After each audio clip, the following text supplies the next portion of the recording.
I got the wetsuit. Mm-hmm. I didn't get the glide. And someone Get the told glide. me about the glide. Sounds like a Seinfeld topic, like a Right, whole it episode does. about the glide. That'd be a great episode.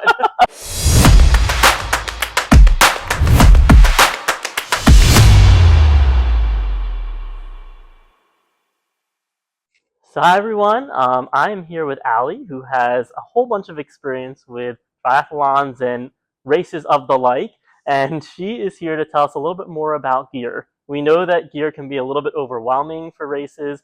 This is an expensive venture, or can be a little bit more expensive for some than others.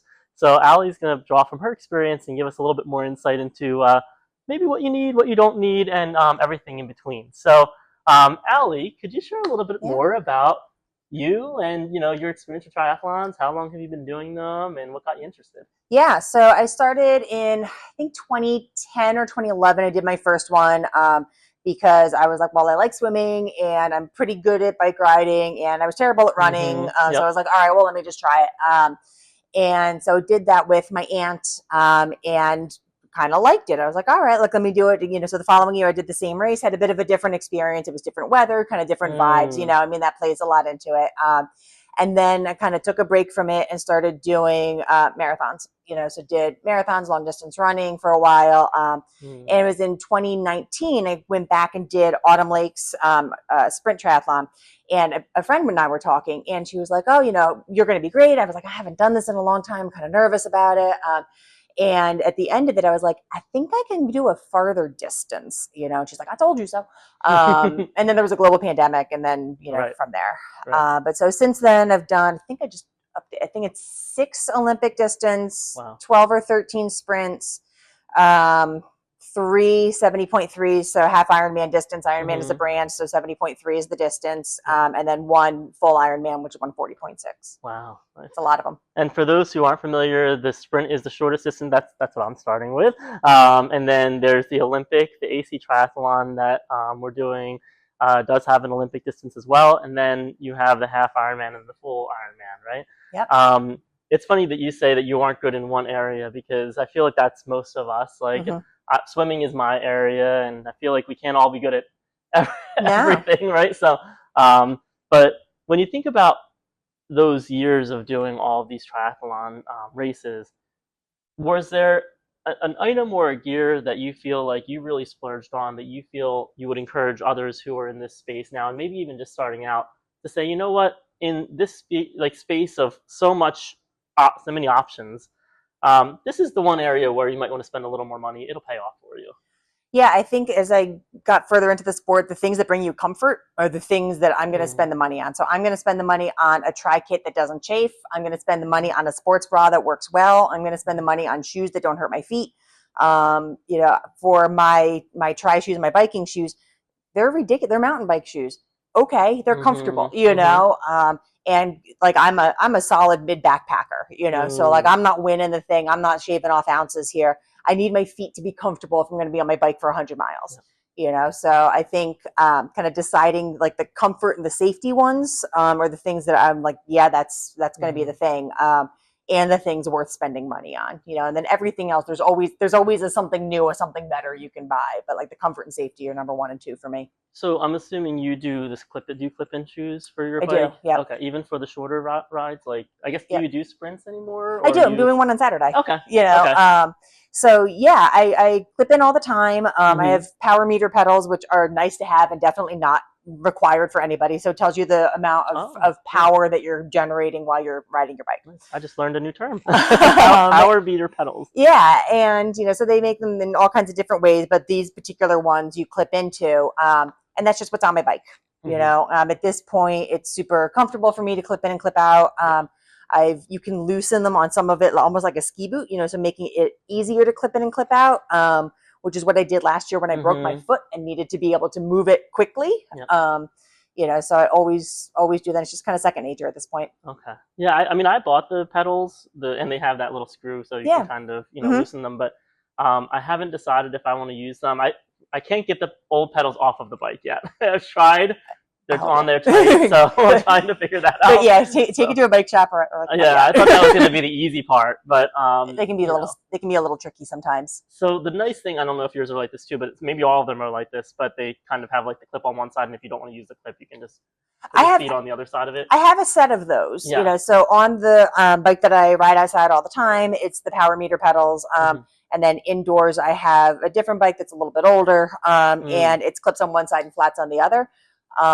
And that's fine, and if I ride that bike outside, then I use those pedals, because it's just not that huge of a thing. If you're not interested in the power number, which you might not be, and that's totally okay, like do the thing that makes you feel comfortable. Okay, cool. No, that's great. And I feel like,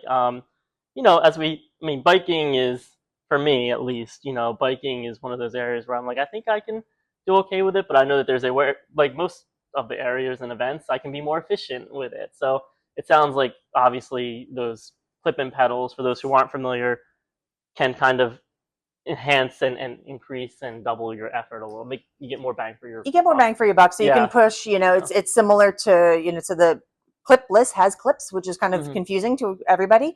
So if you're kind of thinking of if you go to a spin class and you have like the little toe cage thing is the cage, and then on the other side of it, sometimes there's a little clip thing. So both of those apparatuses allow you to generate power by pushing down and by pulling up your foot. So you're not losing half the stroke in there. Okay, very, very helpful. So on the other end of the spectrum, you've been doing it for so long. Were there items, if only a single item, that you feel like just maybe wasn't as necessary after you kind of engaged with it? And I asked that recognizing that everyone's needs are going to be very personal. What is unnecessary to one isn't maybe as unnecessary to another. And I also recognize that maybe unnecessary is a harsh word. But I'm just curious what your thoughts are on maybe some piece of gear that you thought you needed, but maybe you ended up not needing. I'm trying to think. I mean, I like to buy things and keep them for a long time if I can. I guess some of the stuff that I don't use anymore, like I had a Camelback for a while and that just wasn't for me. And I would have it when I was biking. And it just didn't work for me. Other people use it for biking, other people use it for running, and that's great. And I'm glad that they have a way to do it. It just wasn't for me personally. So I think that's kind of the only thing that I've really just been like, that entire thing is not it. Versus like, oh, I like these shoes better. I like this wetsuit better, or I like this better, And the Camelback is like the water. Sorry. So it's like the little water bladder thing that goes in the backpack and has the little hose. And I just found it heavy and sloshy. And there's ways to do it so that you don't have like the air in it. You can let the air out and then it's not as sloshy. I just chose to do something different. It's not right or wrong. Yeah, cool.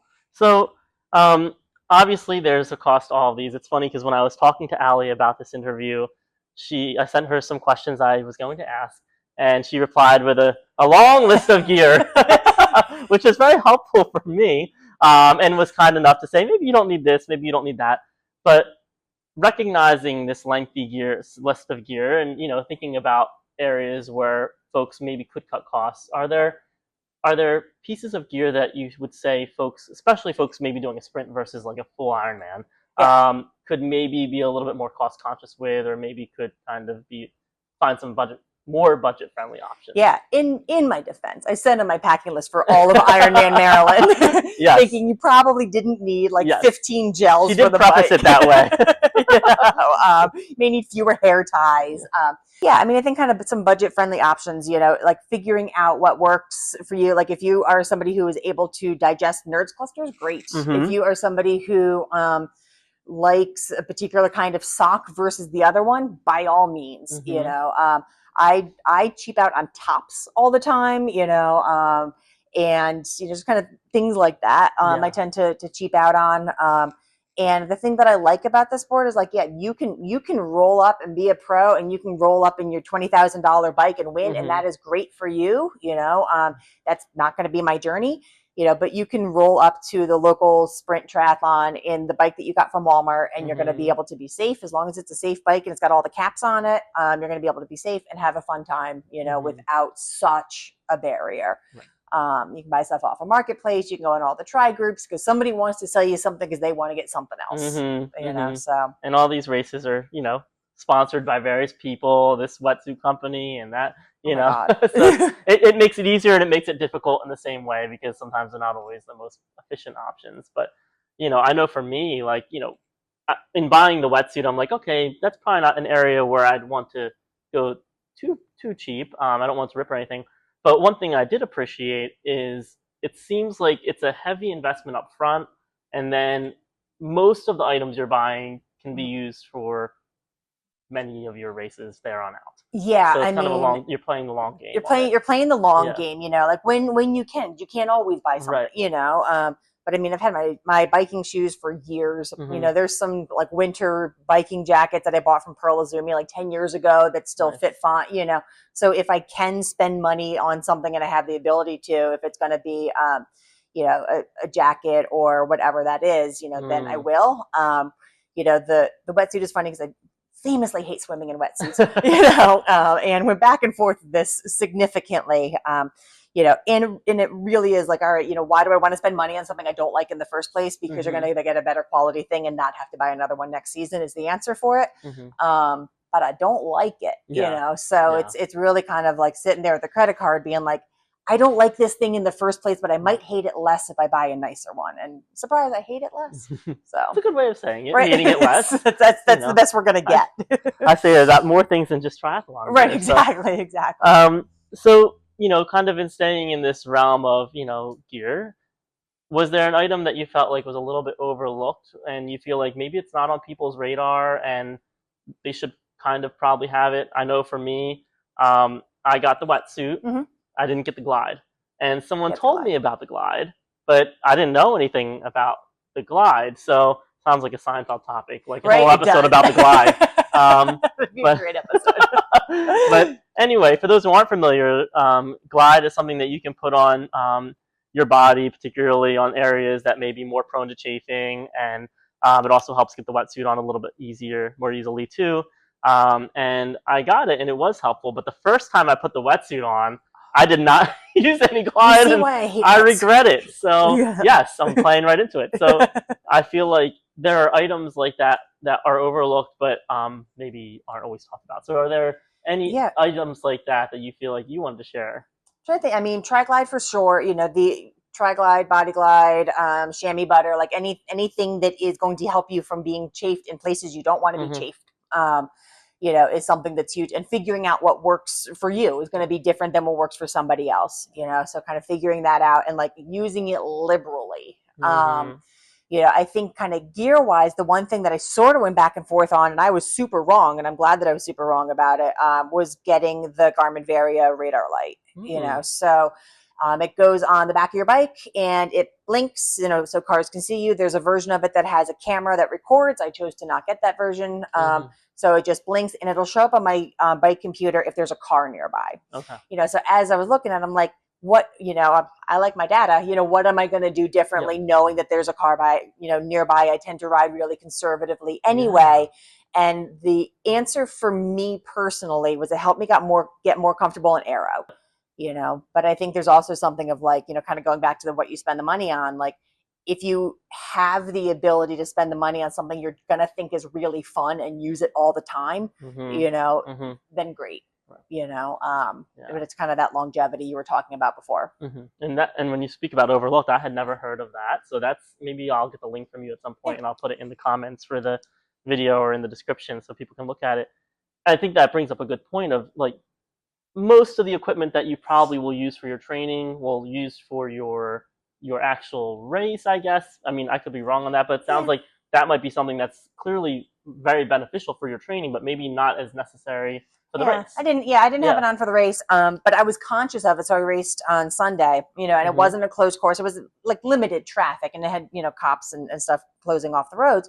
But I was conscious of the fact that I didn't have the Varia on, so I'm like, I don't know if there's a car behind me. And it was so like infrequently traveled. It wasn't that big of a deal, but I'm like, it made me think for a second. I'm like, oh, right. Also, my bike computer is not that great, and the Varia will kill the battery for like a really long ride, like an Ironman ride.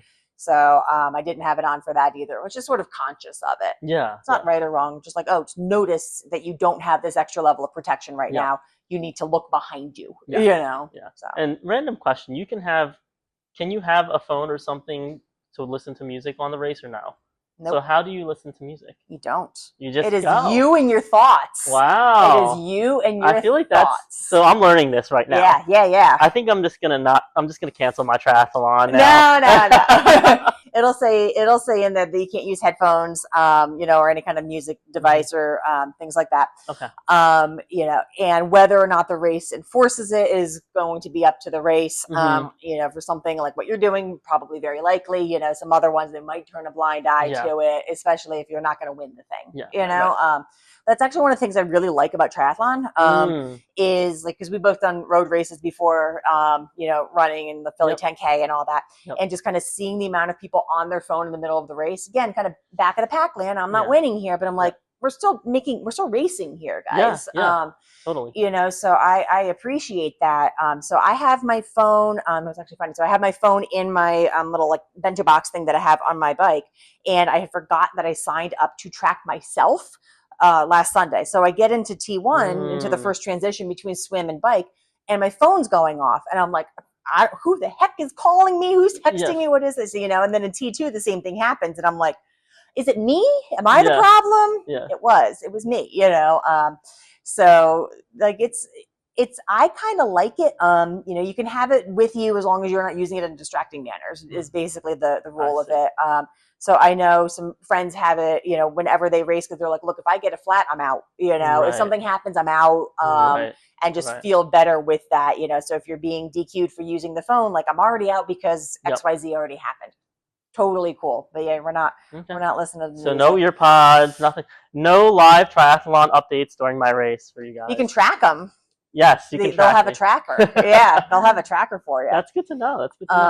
Yeah, and I think it's weird. You're like, that's, again, back of the pack, took me 15 and a half hours to do an Ironman. That's a lot of time of me and my thoughts. Yes. But you kind of get excited by the crowd. You kind of get excited, by just like, all right, like, this is the farthest I've ever swam. No, this is the farthest I've ever swam. And yeah, I started making up songs in my head. You kind of go to some dark places sometimes, and then you're like, all right, here we go. Yeah. I was going to say, people must make major life choices after triathlons because they've had so much time to think about them. The phrase "I can run and cry" was said many, many times by me. It was like, I can run and cry. Okay. Oh my gosh, that's funny. I've learned so much just in this short 20 minutes that we've been talking, and I really appreciate you giving a little bit of insight. Yeah. There's so much that goes into gear, and it's clearly a learn as you go, learn as you try, figuratively and literally kind of process. But hopefully, as you all try to kind of navigate yourself, especially for first-timers like me, you give yourself some grace, and you're patient with yourself, and you're adaptable. It sounds to me, Allie's reassuring us that we will be just fine. You're gonna be just fine. Spend the money on goggles, spend the money on sports bras if that's your jam, spend the money on your running shoes and things that are comfortable. Cool. Awesome. Well, there you have it, everyone. I thank Allie for spending some time with me today. And of course, thanks for trying with me. I am looking forward to having some more interviews in the near future. So yeah, keep it moving. Thanks, guys. See ya.